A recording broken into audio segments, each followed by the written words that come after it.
आतिशी बन चुकी हैं दिल्ली की एक्सीडेंटल मुख्यमंत्री और ये बात आम आदमी पार्टी की ही राज्यसभा सांसद स्वाति मालीवाल को बिल्कुल पसंद नहीं आ रही है। वो आतिशी पर आरोप लगा रही हैं।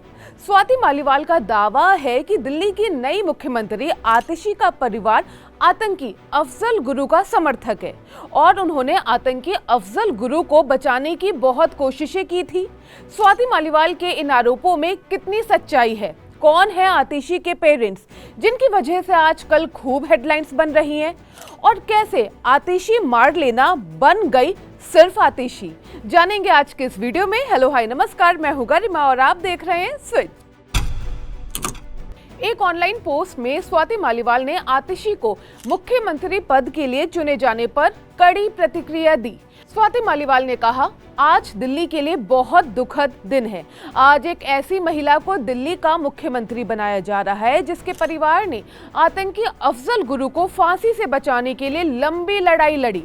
उनके माता पिता ने कई बार राष्ट्रपति को दया याचिकाएं भेजी कि अफजल गुरु को फांसी ना दी जाए क्योंकि वो निर्दोष हैं, वो राजनीतिक साजिश का शिकार हैं। उनके अपने माता पिता ने कई बार राष्ट्रपति जी को मर्सी पिटिशंस, दया याचिकाएं भेजी कि अफजल गुरु को फांसी ना हो, कि अफजल गुरु निर्दोष है, कि अफजल गुरु सिर्फ एक राजनीतिक साजिश का शिकार बन गए। स्वाति मालीवाल ने आगे कहा, आज आतिशी जी मुख्यमंत्री बनेंगी, लेकिन हम सब जानते हैं कि वो सिर्फ एक कठपुतली मुख्यमंत्री बनेंगी, यानी कि पपेट मिनिस्टर। आज आतिशी मारलेना जी मुख्यमंत्री बनेंगी, लेकिन हम सब जानते हैं कि वो सिर्फ और सिर्फ एक डमी सीएम, एक कठपुतली मुख्यमंत्री बनेंगी। लेकिन फिर भी ये मुद्दा बहुत बड़ा है क्योंकि वो मुख्यमंत्री बनेंगी और ये मुद्दा सीधे सीधे दिल्ली और देश की सुरक्षा से जुड़ा हुआ है। भगवान बचाए दिल्ली वासियों को ऐसे मुख्यमंत्रियों से। अब आइए समझते हैं कि स्वाति मालीवाल के इन आरोपों में कितनी सच्चाई है। तो आतिशी के पेरेंट्स दिल्ली यूनिवर्सिटी के रिटायर्ड प्रोफेसर हैं। उनके नाम है विजय सिंह और तृप्ता वही। मनी कंट्रोल की एक रिपोर्ट है, उसके अकॉर्डिंग आतिशी की मां तृप्ता वही उन तमाम एक्टिविस्ट की लिस्ट में शामिल थी जिन्होंने आतंकी अफजल गुरु की मर्सी पिटीशन यानी कि दया याचिका को 2013 में साइन किया था।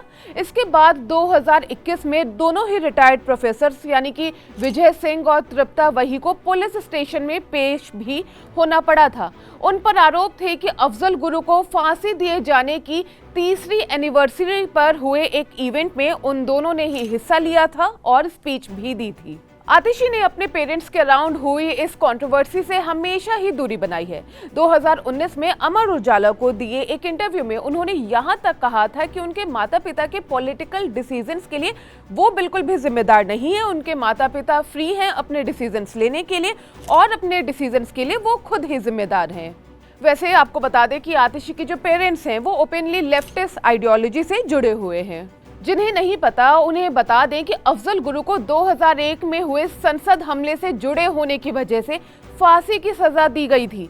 कई एक्टिविस्ट्स ने अफजल गुरु को बचाने के लिए मर्सी पिटीशन यानी कि दया याचिका भी लिखी थी, लेकिन उस समय के राष्ट्रपति प्रणब मुखर्जी ने इन सभी याचिकाओं को खारिज कर दिया था। 2001 में संसद में हुए हमले में रिकॉर्ड्स के अनुसार 9 लोगों की जान गई थी और 18 लोग घायल हुए थे। अब आते हैं दूसरी कंट्रोवर्सी पर। आतिशी के नाम को लेकर भी काफी विवाद हो चुका है। 2018 तक आतिशी हर जगह अपना नाम आतिशी मारलेना लिखती थी। मारलेना जो शब्द है ये मार्क्स और लेनिन को मिलाकर बनाया गया था। मार्क्स और लेनिन दोनों ही कम्युनिस्ट आइकॉन्स रहे हैं। पॉलिटिकल रीजंस की वजह से उन्होंने अपना जो सरनेम है मारलेना वो हटा दिया। उन पर आरोप लगने लगे कि मारलेना सरनेम के जरिए वो कम्युनिस्ट जो आइडियोलॉजी है उसे बढ़ावा देती हैं। इसके बाद उन्होंने मारलेना जो सरनेम है उसे छोड़ दिया और बन गई सिर्फ आतिशी। वैसे आतिशी का जो असली नाम है वो है आतिशी सिंह और रिपोर्ट्स के अनुसार वो एक पंजाबी राजपूत हैं। अब वापस से आते हैं स्वाति मालीवाल पर। आम आदमी पार्टी ने राज्यसभा सांसद स्वाति मालीवाल से इस्तीफे तक की मांग कर दी है। आपके सीनियर नेता दिलीप पांडे ने कहा कि स्वाति मालीवाल को आपने राज्यसभा भेजा, लेकिन वो भाजपा की स्क्रिप्ट पढ़ रही हैं। अगर उनमें थोड़ी सी भी शर्म है तो उन्हें राज्यसभा सांसद के पद से इस्तीफा देना चाहिए और भाजपा के टिकट पर राज्यसभा का रास्ता चुनना चाहिए। स्वाति मालीवाल के इन आरोपों के बारे में आपकी क्या राय है और क्या आपको लगता है कि अगर आतिशी के पेरेंट्स ने एक वक्त में अफजल गुरु को सपोर्ट किया था तो इसके लिए आज यानी कि 2024 में आतिशी रिस्पॉन्सिबल हैं और उन पर सवाल किए जाने चाहिए? जरूर बताइए कमेंट बॉक्स में।